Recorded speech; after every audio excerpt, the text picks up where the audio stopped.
Hi friends, आज काफी समय के बाद आज आपके सामने हूँ एक नए टॉपिक के साथ में। आज हम टॉपिक बना रहे हैं, आज हम आपको एक्सप्लेन करेंगे केमिकल बॉन्डिंग। और उसमें आज हम कवर करेंगे केमिकल बॉन्डिंग में टॉपिक कवर करेंगे आयनिक बॉन्ड और covalent bond, covalent bond and coordinate bond. ये चीजें आज हम इस टॉपिक में कवर करने वाले हैं। तो सबसे पहले मैं बताती हूँ आप लोगों को कि केमिकल बॉन्डिंग क्यों जरूरी है। ये यूनिवर्सल लॉ है कि जो भी एलिमेंट है वो अपने आप को स्टेबल स्ट्रक्चर में लाना चाहता है, अपने आप को स्टेबलाइज फॉर्म में लाना चाहता है। और अपने आप को स्टेबल करने के लिए वो क्या करते हैं, या तो किसी को इलेक्ट्रॉन दे देते हैं, या तो किसी से इलेक्ट्रॉन ले लेते हैं, या तो शेयर कर लेते हैं और अपने आप को एक स्टेबल कंपाउंड बनाते हैं। तो अभी स्टेबल से आपको क्या समझ में आता है, स्टेबल वर्ड से आपको क्या समझ में आता है कि कुछ एलिमेंट्स होते हैं जिनमें लास्ट ऑर्बिट में उनको डुप्लेट कंप्लीट करना होता है, और कुछ एलिमेंट्स होते हैं जिनको अपने लास्ट ऑर्बिट में ऑक्टेट कंप्लीट करना होता है। अगर हम एग्जाम्पल देखें, यहाँ पे हाइड्रोजन का एटॉमिक नंबर भी 1 है, मास नंबर भी 1 है। तो इसके पास यहाँ पे एक इलेक्ट्रॉन है और एक प्रोटॉन है। तो इसको अपने लास्ट ऑर्बिट को स्टेबलाइज करने के लिए, अपने आप को इसको फुलफिल करने के लिए ये एक इलेक्ट्रॉन किसी से शेयर कर लेता है, एक इलेक्ट्रॉन का या किसी के साथ में शेयर कर लेता है या उसको दे देता है, उसके साथ ज्वाइन हो जाता है। तो इसको बोलते हैं यहाँ पे डुप्लेट, अपना ये डुप्लेट स्ट्रक्चर कंप्लीट कर लेता है। लेकिन अगर हम यहाँ पे अदर किसी ऑक्सीजन की बात करें तो ऑक्सीजन का एटॉमिक नंबर होता है 8, इसका मास नंबर होता है 16। अगर इसका कॉन्फ़िगरेशन देखें तो इसका कॉन्फ़िगरेशन होता है 2 6। तो इसके लास्ट ऑर्बिट में 6 इलेक्ट्रॉन है। तो ये किसी से 2 इलेक्ट्रॉन ये किसी से ले लेता है और अपने लास्ट ऑर्बिट में इस तरह से उसके लास्ट ऑर्बिट में कितने इलेक्ट्रॉन हो जाते हैं, 8 इलेक्ट्रॉन हो जाते हैं। इसको आप इस तरह से भी समझ सकते हैं कि अपने लास्ट ऑर्बिट में वो ऐसा कॉन्फ़िगरेशन बनाते हैं जो एक इनर्ट गैस का होता है। इनर्ट गैस आपको पता है जो 18th ग्रुप के एलिमेंट हैं, 18th ग्रुप के जो एलिमेंट्स हैं जैसे helium, neon, organ, krypton, xenon and radon. तो हर एलिमेंट, जितने भी एलिमेंट हैं वो नियरेस्ट इनर्ट गैस का कॉन्फ़िगरेशन एक्वायर कर लेते हैं और अपने आप को स्टेबलाइज कर देते हैं। अभी जैसे ऑक्सीजन देखिए, यहाँ पे 2 इलेक्ट्रॉन ले लिया तो उसके पास हो गए कितने, अभी उसके पास 8 थे, अभी हो गए उसके पास 10। तो उसने नियॉन का कॉन्फ़िगरेशन एक्वायर कर लिया। इसी तरह से हाइड्रोजन के पास 1 था, उसने एक इलेक्ट्रॉन ले लिया या शेयर किया तो उसने हीलियम का कॉन्फ़िगरेशन एक्वायर कर लिया। हीलियम का कॉन्फ़िगरेशन है वैसा ही उसका भी कॉन्फ़िगरेशन हो गया और वो स्टेबलाइज हो गया। तो इसी सीरीज में आज आपको हम समझा रहे हैं कि कैसे आयनिक बॉन्ड बनता है, कैसे कोवलेंट बॉन्ड बनता है और कैसे कोऑर्डिनेट बॉन्ड बनता है। आज हम ये देखते हैं यहाँ पे। तो देखिए, मैं आपको यहाँ पे पूरा डिटेल में आज मैं आपको अच्छे से समझाती हूँ। और अगर आपको कोई चीज लग रही है कि आपको नहीं समझ में आ रही है तो आप मुझे कमेंट सेक्शन में लिख के बता सकते हैं कि आपको क्या चीज नहीं समझ में आई और आप उसमें और क्या एक्सप्लेनेशन चाहते हैं। ये मेरा एक आपसे रिक्वेस्ट रहेगा। तो इसमें सबसे पहले आपको बताती हूँ कि आयनिक बॉन्ड क्या होता है। सबसे फर्स्ट हमारा टॉपिक है आयनिक बॉन्ड। तो ये कैसे, इसको हम इलेक्ट्रोवैलेंट बॉन्ड बोलते हैं। इसको इलेक्ट्रोवैलेंट बॉन्ड भी कहते हैं। ठीक है, अब ये कैसे बनते हैं हम इसके लिए आपको एक छोटा सा एग्जांपल समझाती हूँ। सबसे पहले हम बहुत इजी सा एग्जांपल लेते हैं, सोडियम क्लोराइड। आपके सामने मैंने फॉर्मूला लिखा है, सोडियम क्लोराइड NaCl।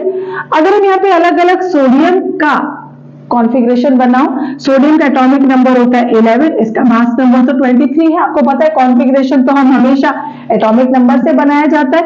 तो इसका जो कॉन्फ़िगरेशन होता है वो होता है 2 8 और 1 इलेक्ट्रॉनिक कॉन्फ़िगरेशन।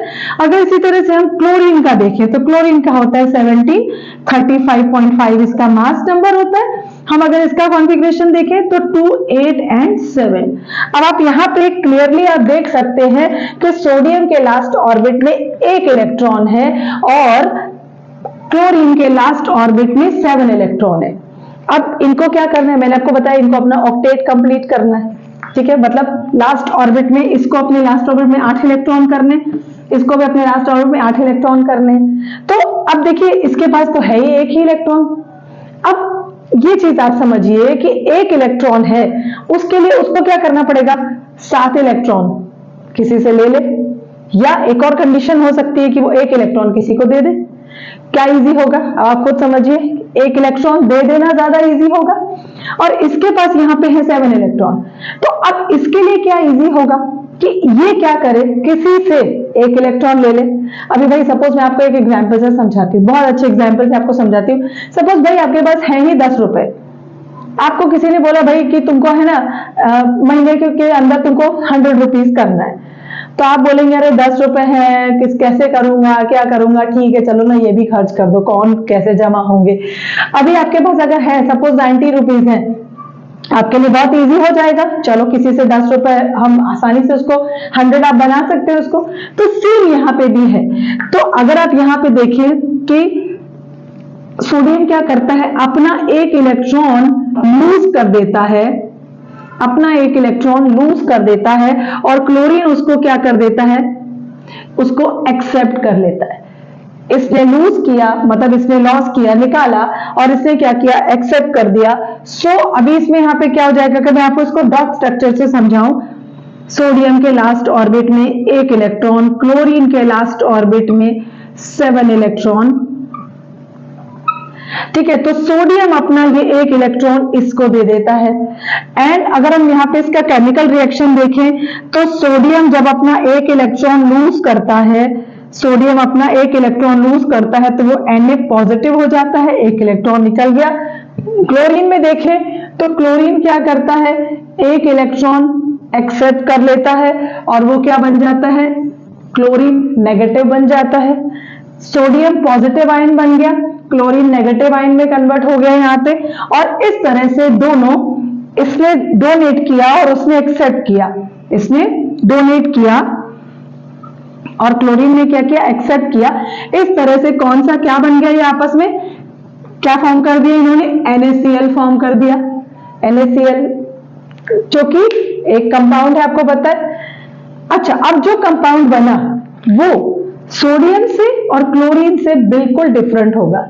जो न्यू कंपाउंड फॉर्म हुआ NaCl, जिनके बीच में कौन सा बॉन्ड है, इलेक्ट्रोवैलेंट बॉन्ड है, जिसको हम आयनिक बॉन्ड भी बोलते हैं, वो अपने कंस्टिट्यूएंट एलिमेंट से टोटली डिफरेंट होगा।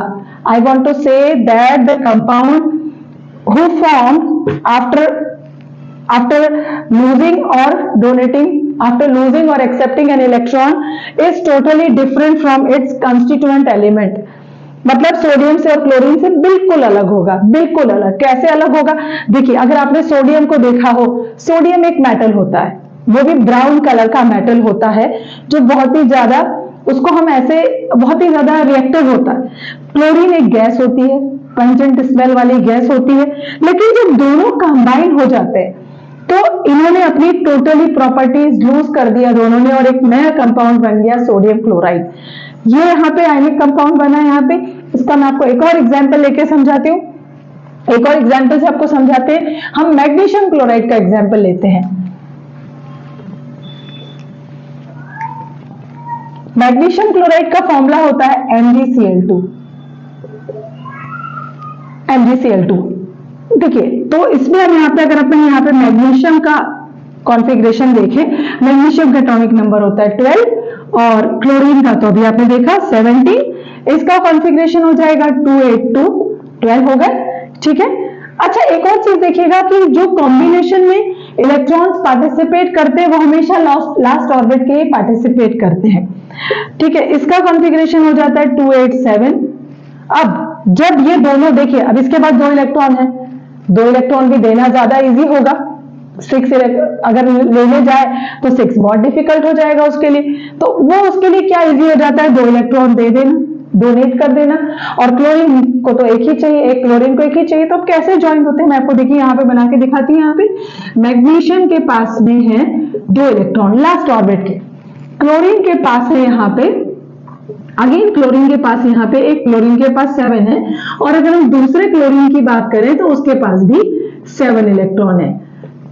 दो क्लोरीन की क्यों यहाँ पे नीड है? क्योंकि देखिए मैग्नीशियम एक तो इलेक्ट्रॉन चलो दे दिया उसने, लेकिन अभी भी उसके पास एक इलेक्ट्रॉन है। उसको कंप्लीट अपने आप को करने के लिए, ऑक्टेट बनाने के लिए, नियरेस्ट नोबल गैस का कॉन्फ़िगरेशन एक्वायर करने के लिए वो उसको क्या करना पड़ेगा? एक और इलेक्ट्रॉन उसको डोनेट करना होगा। सो वो क्या करता है? क्लोरीन को डोनेट कर दिया, उसने दूसरे क्लोरीन को डोनेट कर दिया, तो इस तरह से क्या बन गया? Mg, यहाँ पे Cl और ये भी देखिए Cl। इस तरह से इसका फॉर्मूला क्या हो जाएगा? MgCl2। MgCl2। देखिए आप इससे ना एक चीज और समझ सकते हैं कि जो भी पॉजिटिव चार्ज वाले जो इलेक्ट्रॉन डोनेट करते हैं वो मेटेलिक होते हैं नेचर में, जो इलेक्ट्रॉन एक्सेप्ट करते हैं वो नॉन मेटल होते हैं। देखिए मैं यहाँ पे आपको लिख के बताती हूँ, यहाँ पे आप इसको नोट कर लीजिए, बहुत आपको काम आएगी, ये पॉइंट आपको बहुत काम आने वाला है। देखिए ये पूछते हैं the elements who donate electron और lose electron are metallic elements.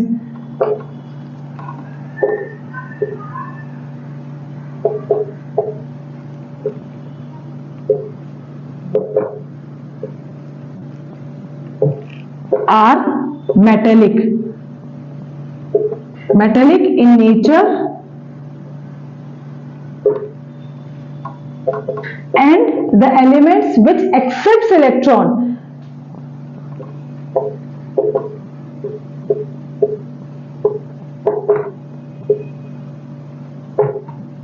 are non-metallic in nature।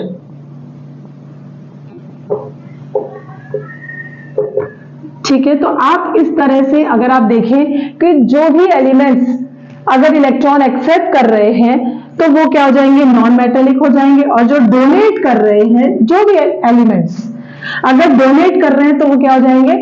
वो क्या हो जाएंगे? मेटेलिक हो जाएंगे नेचर में। इसके लिए आपको पता है फर्स्ट ग्रुप एलिमेंट्स को हम क्या बोलते हैं? पता है आप लोगों को? अर्थ मेटल और एल्कलाइन अर्थ मेटल्स उनको बोला जाता है, फर्स्ट और सेकंड ग्रुप के एलिमेंट्स को। फिर देन जो बीच के एलिमेंट्स उनको हम ट्रांजिशन मेटल्स बोलते हैं। ये आपको ये चीज को पता है। तो इस तरह से मैंने आपको बताया। अगर हम यहाँ पे इलेक्ट्रोवैलेंट कंपाउंड के प्रॉपर्टीज की बात करें या उनके कैरेक्टरिस्टिक्स की बात करें, कैरेक्टरिस्टिक्स उनके क्या क्या होते हैं? सबसे फर्स्ट बात कि इनके जो मैंने आपको बताया कि जो जैसे NaCl बताया मैंने कि इनके मेल्टिंग जो भी आयनिक कंपाउंड होते हैं, not only NaCl, all the ionic compound, इनके जो मेल्टिंग एंड बॉइलिंग पॉइंट होते हैं आर वेरी हाई, बहुत ज्यादा हाई होते हैं। मैंने आपको बताया रीजन कि क्योंकि इनके बीच में बहुत ही एक स्ट्रॉन्ग फोर्स से वो कनेक्ट हो जाते हैं, कंबाइन हो जाते हैं, तो ये इसके लिए इनका मेल्टिंग का बॉइलिंग पॉइंट बहुत हाई होता है। First property. सेकेंड प्रॉपर्टी अगर हम इसकी देखें यहाँ पे, तो इनके बीच में थोड़ा सा मैंने आपको बताया कि इसने इलेक्ट्रॉन डोनेट किया और इसने क्या किया? इलेक्ट्रॉन एक्सेप्ट किया, तो इनका जो कैरेक्टर हो जाता है वो आयनिक कैरेक्टर हो जाता है। मतलब ये आसानी से पानी में डिसॉल्व हो सकते हैं। दे रेडिली डिसॉल्व इन वाटर, आसानी से पानी में डिसॉल्व हो जाते हैं।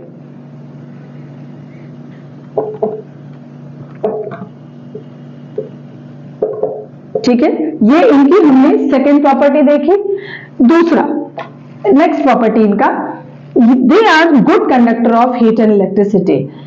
ये जितने भी आयनिक कंपाउंड होते हैं इलेक्ट्रिसिटी के और हीट के गुड कंडक्टर होते हैं। क्यों हीट के गुड कंडक्टर होते हैं? देखिए आपको बताया मैंने कि ये वाटर में अगर आप डिसॉल्व करते तो ये आयनाइज हो जाते हैं, जैसे Na+ में कन्वर्ट हो जाएगा और Cl- में कन्वर्ट हो जाएगा।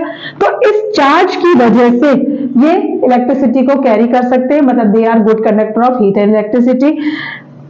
और ये जनरली सॉलिड फॉर्म में होते हैं, जितने भी आयनिक कंपाउंड होते हैं वो हमको most of ionic compounds are exist in solid form. ठीक है, ये मैंने आपको इसके कैरेक्टरिस्टिक्स बताए। अच्छा, इसके बाद अगर हम और भी देखें यहाँ पे कोवैलेंट बॉन्ड के ऊपर अगर हम डिस्कस करें, यहाँ पे सेकंड जो हमारा टॉपिक है, सेकंड जो बॉन्ड है हमारा कोवैलेंट बॉन्ड, अब हम उसके ऊपर डिस्कस करते हैं, तो आपको उसके बारे में बताती हूँ। यहाँ पे देखिए स्टूडेंट्स, आपकी कोई भी क्वेरी हो तो आप मुझसे पूछ सकते हैं। मैं आपको पर्सनली भी आपको रिप्लाई करूंगी। बस मेरा यह है कि एक बार आपको अच्छी तरह से टॉपिक आपके दिमाग में बैठ जाना चाहिए।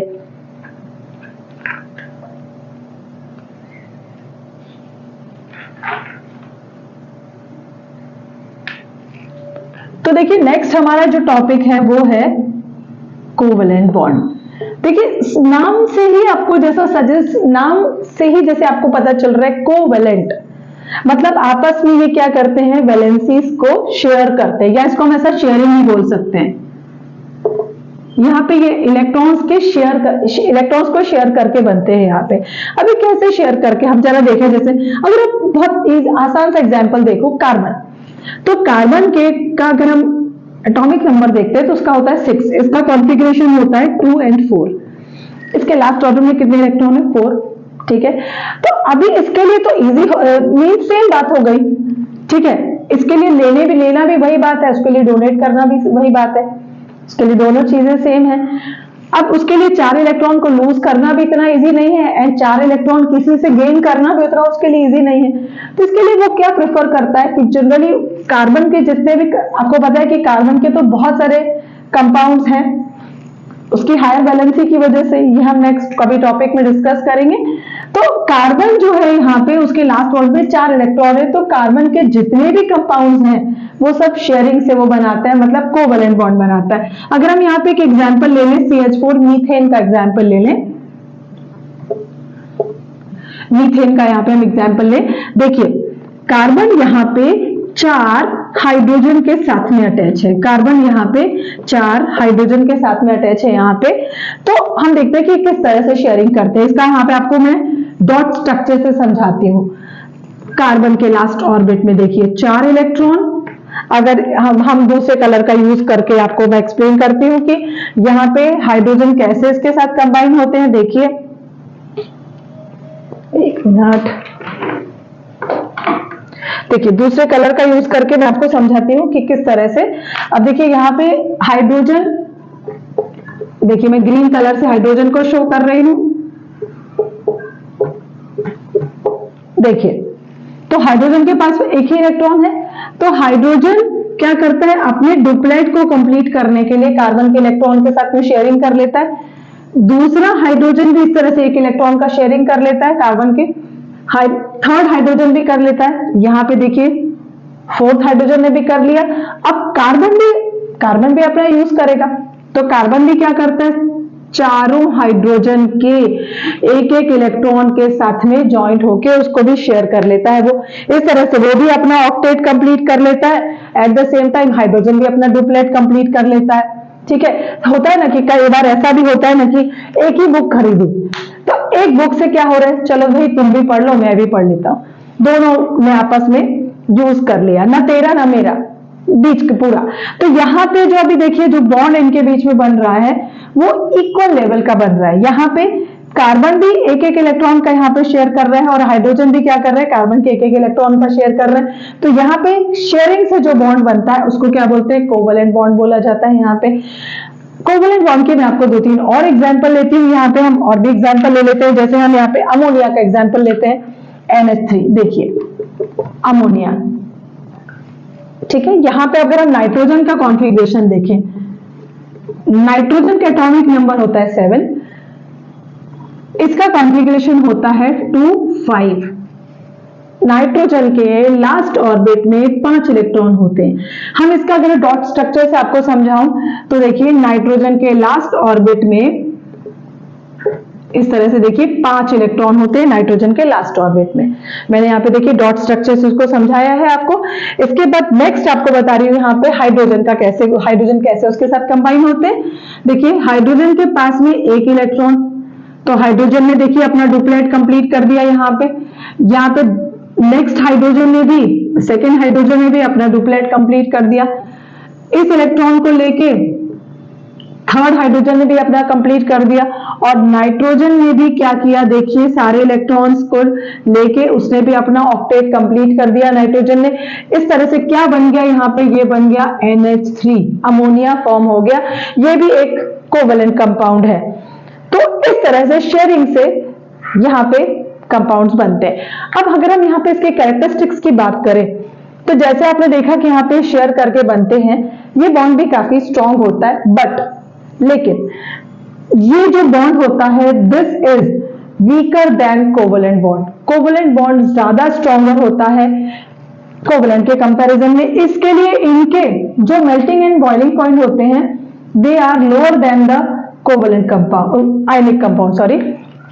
अब यहाँ पे हम इसके और भी उसकी और भी प्रॉपर्टीज की बात करते हैं अगर हम कोवलेंट कंपाउंड की, तो covalent compounds are not water soluble. इनकी जो प्रॉपर्टी है, कैरेक्टरिस्टिक है, नॉट सॉल्युबल इन वाटर। ये जनरली पानी में सॉल्युबल नहीं होते हैं। इनके boiling and melting point comparatively low होते हैं।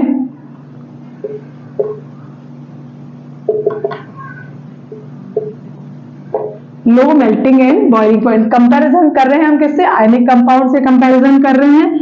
यहाँ पे ये शेयरिंग, इलेक्ट्रॉन के शेयरिंग से बनते हैं यहाँ पे ये। तो इस तरह से ये इनके हमने क्या देखे, यहाँ पे इनके कैरेक्टरिस्टिक्स देखे हमने। अच्छा, इसमें ही थोड़े और कंपाउंड्स होते हैं जो होते कोवलेंट है लेकिन वो पोलर कोवलेंट कंपाउंड होते हैं। होते वो कोवलेंट, उनमें भी शेयरिंग हो रहा है लेकिन पोलर कोवलेंट बॉन्ड बन रहा है। तो हम जरा देखते हैं कि भाई ये पोलर कोवलेंट बॉन्ड क्या है, ये पोलर कोवलेंट बॉन्ड क्या होता है। हम ये देखते हैं, है तो कोवलेंट लेकिन पोलर वर्ड क्यों जो कर रहे हैं, क्या डिफरेंस है उसमें। अभी अगर हम यहाँ पे HCl की बात करें, HCl की बात करें, देखिए हाइड्रोजन के पास में यहाँ पे एक ही इलेक्ट्रॉन है, क्लोरीन के पास में यहाँ पे 7 इलेक्ट्रॉन है। अभी मुझे शायद दोबारा कॉन्फ़िगरेशन बनाने की भी जरूरत नहीं है तो मैंने इसके लिए डायरेक्टली बना दिया। तो देखिए हाइड्रोजन ने तो इसके साथ चलिए शेयरिंग कर लिया, क्योंकि अभी हाइड्रोजन अगर एक इलेक्ट्रॉन इसको दे देता है, एक आप कंडीशन सोच सकते हैं कि भाई चलो हाइड्रोजन ने अपना एक इलेक्ट्रॉन दे दिया, तो इस बेचारे के पास क्या बचेगा। इसके लिए वो क्या करता है, देता नहीं है, क्लोरीन के साथ शेयर करता है। तो क्लोरीन के साथ उसने यहाँ पे शेयर किया और क्लोरीन ने भी उसके साथ शेयर कर लिया। दोनों ने अपने आप को, अपने लास्ट ऑर्बिट को फुलफिल कर दिया और अपने आप को स्टेबलाइज कर दिया। बट यहाँ पे आप एक चीज देखिए कि क्लोरीन के पास में इलेक्ट्रॉन का क्लाउड बहुत ज्यादा है, इलेक्ट्रॉन्स ज्यादा है, इस वजह से इसके ऊपर स्लाइटली नेगेटिव चार्ज डेवलप हो जाता है और उसके ऊपर हाइड्रोजन के ऊपर स्लाइटली पॉजिटिव चार्ज डेवलप हो जाता है, जिसको मैं डेल्टा से शो कर रही हूं यहाँ पे। Hydrogen becomes slightly positive charge and chlorine becomes negatively charge slightly. तो उस वजह से क्या हो जाता है कि ये पूरी तरह से कोवलेंट कंपाउंड नहीं होते हैं, ये इसलिए इनको क्या बोला जाता है, पोलर कोवलेंट कंपाउंड्स बोला जाता है। जैसे HCl यहाँ पे मैंने एग्जांपल दिया, ऐसे और भी काफी सारे एग्जांपल्स हैं, आप देख सकते हैं यहाँ पे कि जिनमें इलेक्ट्रॉन्स की डेंसिटी में अगर डिफरेंस है, इलेक्ट्रॉन क्लाउड्स में डिफरेंस है, तो क्लोरीन क्या करता है, चलो शेयरिंग तो कर दिया भाई, लेकिन अब क्या करता है, वो बॉन्ड को अपनी तरफ खींच लेता है, क्योंकि क्लोरीन ताकतवर है, क्लोरीन ताकतवर है तो वो अपनी थोड़ा सा बॉन्ड को अपनी तरफ खींच लेता है। तो इसके लिए क्या हो जाता है, इसके ऊपर स्लाइट नेगेटिव, इसके ऊपर स्लाइट पॉजिटिव चार्ज डेवलप हो जाता है। तो कोवलेंट होने के बाद भी इनके ऊपर चार्ज डेवलप हो रहा है, उस वजह से वो पोलर कोवलेंट बॉन्ड बन रहा है। यहाँ पे ये मैंने आपको समझाया। कोई अगर डाउट हो तो अगेन आप वही सेम बात आपको बोल रही हूँ, क्या पूछ सकते हैं मुझसे।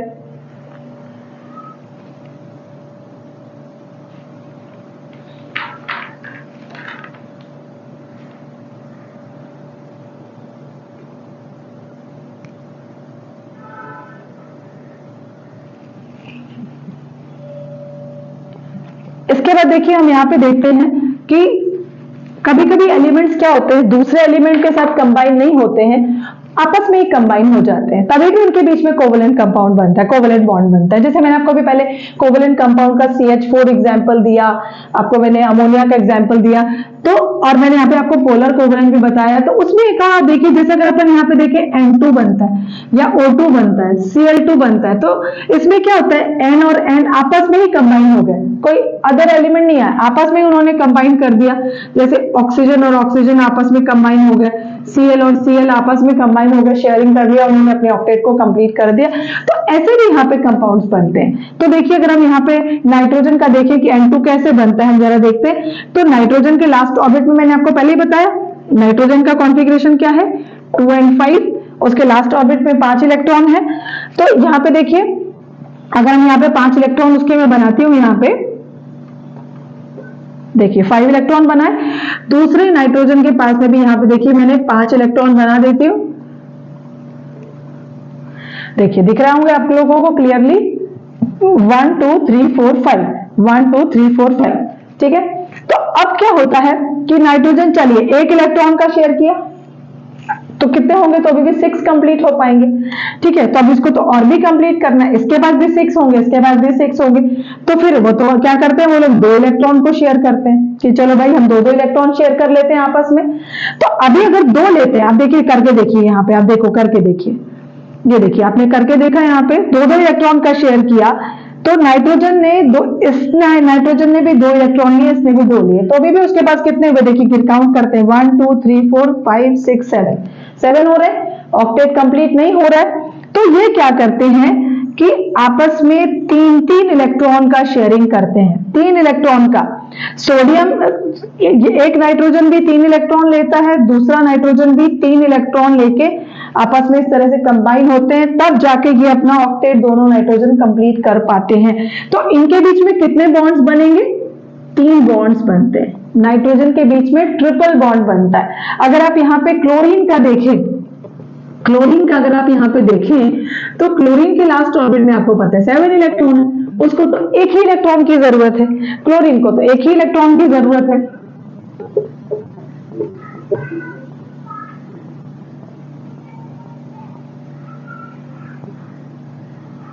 देखिए यहाँ पे एक ही इलेक्ट्रॉन की उसको जरूरत है, तो बस ये तो आपस में एक इलेक्ट्रॉन का शेयर कर लेते हैं। देखिए इस क्लोरीन ने भी इसका 1 इलेक्ट्रॉन ले लिया, इस क्लोरीन ने भी 1 इलेक्ट्रॉन ले लिया, तो इनके बीच में कितने बॉन्ड बन गए, सिंगल बॉन्ड बन गए। तो इस तरह से भी आप पता कर सकते हैं कि कौन से एलिमेंट के बीच में कौन सा बॉन्ड बन रहा है। अगर 3 इलेक्ट्रॉन का शेयरिंग हो रहा है तो ट्रिपल बॉन्ड बनेगा, सिंगल इलेक्ट्रॉन का शेयर कर रहे हैं तो सिंगल बॉन्ड बनेगा, और ऑक्सीजन में अगर आप देखें तो 2 इलेक्ट्रॉन का शेयर करते हैं तो डबल बॉन्ड बनता है। तो इस तरह से भी कोवलेंट कंपाउंड बनते हैं। चलिए अभी नेक्स्ट, इसके बाद हमारा जो लास्ट टॉपिक है वो आपको समझाती हूँ, कोऑर्डिनेट बॉन्ड कैसे बनते हैं।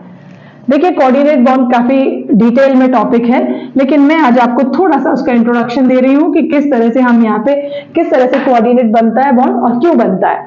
देखिए हम यहाँ पे, अगर हम यहाँ पे अमोनिया की, जैसे मैंने आपको थोड़ी देर पहले अमोनिया समझाया मैंने आपको कि अमोनिया कोवलेंट बॉन्ड है, कोवलेंट कंपाउंड है। तो अब यहाँ पे अगर देखते हैं तो इसके साथ में 3 हाइड्रोजन इसके साथ में शेयर कर रहे हैं इलेक्ट्रॉन का, 3 हाइड्रोजन इसके साथ अटैच है। देखिए इस तरह से 3 हाइड्रोजन इसके साथ अटैच है। अगर आप यहाँ पे ध्यान से देखें तो आप देखिए कि इस हाइड्रोजन ने भी देखिए अपना कंप्लीट कर दिया, इसने भी कंप्लीट किया, इसने भी कंप्लीट कर दिया, अब ये देखिए यहाँ पे इसने भी कंप्लीट कर दिया, राइट। लेकिन स्टिल इसके पास में एक पेयर ऑफ इलेक्ट्रॉन जो लास्ट ऑर्बिट में है, पेयर ऑफ इलेक्ट्रॉन, ये इसके पास में अभी भी अनयूज्ड रह गया। देखिए अब बात को समझिएगा, हाइड्रोजन ने अपना डुप्लेट कंप्लीट किया, नाइट्रोजन ने भी कंप्लीट कर दिया, स्टेबल कंपाउंड बन गया, कोवलेंट कंपाउंड बन गया अमोनिया। लेकिन अभी भी उसके पास में लास्ट ऑर्बिट में एक पेयर ऑफ इलेक्ट्रॉन अभी भी उसके पास है, जिसको बोला जाता है लोन पेयर ऑफ इलेक्ट्रॉन। मैं लास्ट ऑर्बिट की बात कर रही हूं, अगेन मैं आपको बोल रही हूं कि लास्ट ऑर्बिट में उसके पास एक इलेक्ट्रॉन का पेयर रह जाता है, that is called lone pair of electron. अब अगर कि भाई चल तुझे तो जरूरत नहीं है पर मुझे जरूरत है, होता है ना कि अभी इनको तो जरूरत नहीं है, लेकिन अगर किसी को जरूरत है तो वो यूज कर सकता है, ठीक है भाई चल तू यूज कर ले, मेरे पास पड़ा है, ठीक है, ऐसी वाली बात होती है यहाँ पे। देखिए केमिस्ट्री एक बहुत इंटरेस्टिंग सब्जेक्ट है और हमारे लाइफ स्टाइल से जुड़ा हुआ है वो सब्जेक्ट, तो आप उसको थोड़ा सा अगर आसान वे में लेंगे तो आपको मजा आएगी, अदरवाइज बहुत डिफिकल्ट लगेगा आपको।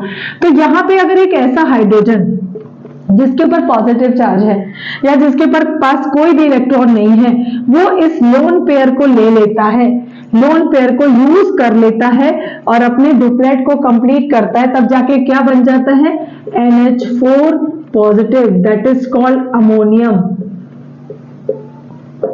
ये क्या बन जाता है, अमोनियम बन जाता है, ठीक है। तो ये कौन सा बॉन्ड हुआ, कोऑर्डिनेट बॉन्ड हुआ।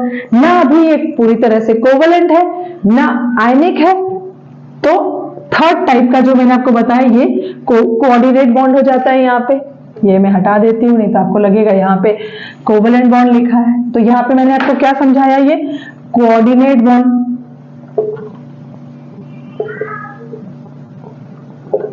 तो कोऑर्डिनेट बॉन्ड किससे बनता है, लोन पेयर के शेयरिंग से बनता है ये।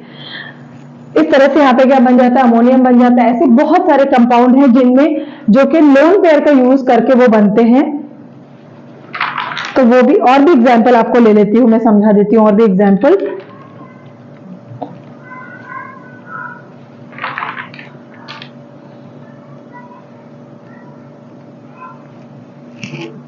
अभी हम यहाँ पे एक और एग्जाम्पल ले लेते हैं, H3O हाइड्रोनियम।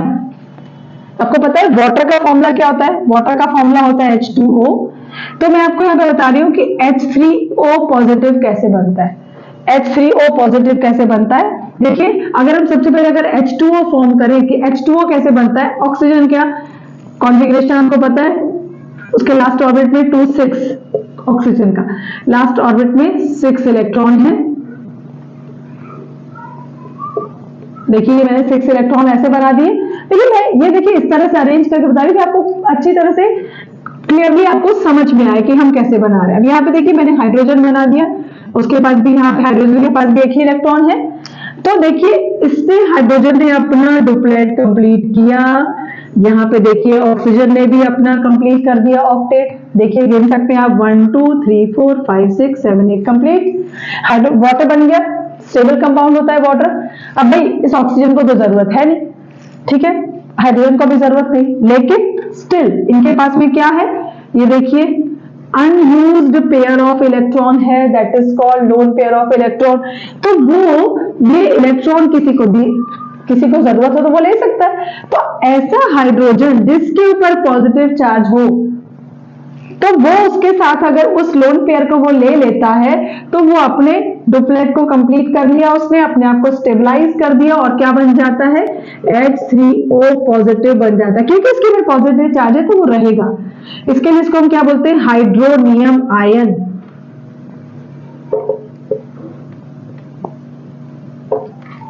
देखिए मैंने मेरे हिसाब से आपको बहुत अच्छी तरह से समझाने का ट्राई किया है। इन केस मुझसे कोई टॉपिक रह गया हो, कोई चीज मुझे समझा नहीं पाई हो, या आप और कुछ भी सीखना चाहते हैं तो आप मुझसे बोल सकते हैं, मुझे रिक्वेस्ट कर सकते हैं। डेफिनेटली मैं उसके ऊपर भी वीडियो बना लूंगी। Thank you, thanks for watching.